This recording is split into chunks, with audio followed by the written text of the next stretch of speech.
mal. Et ça, c'est qu'un début. Alors répondez vite. Avant l'accident, avez-vous ressenti des picotements dans les doigts? Vous avez été brûlé, sa cicatrice. Répondez-moi. J'ai mal.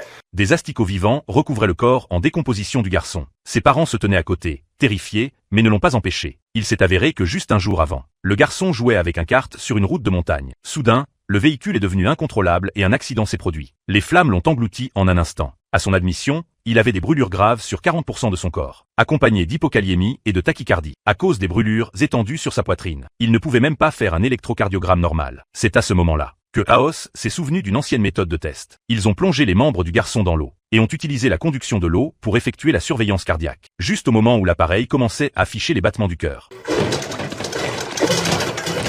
Vas-y, débranche. Chase a immédiatement débranché l'alimentation. Les parents du garçon ont cru que le médecin avait tué leur enfant. Après examen, ils ont découvert que le garçon n'avait eu qu'un spasme musculaire. Foreman a conclu que le cerveau du garçon avait été endommagé. Il avait besoin d'une ponction de moelle osseuse pour vérifier son hypothèse. Mais l'état physique du garçon était très mauvais. La ponction pouvait facilement provoquer une infection mortelle.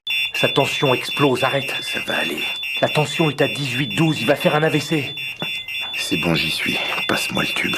Heureusement, Foreman est resté calme et a réussi à prélever le liquide céphalorachidien. Mais les résultats des analyses étaient tous normaux, alors que les médecins étaient perdus. Aos a soudain réalisé que l'accident de kart n'était peut-être qu'une apparence. La maladie s'était installée bien avant l'accident.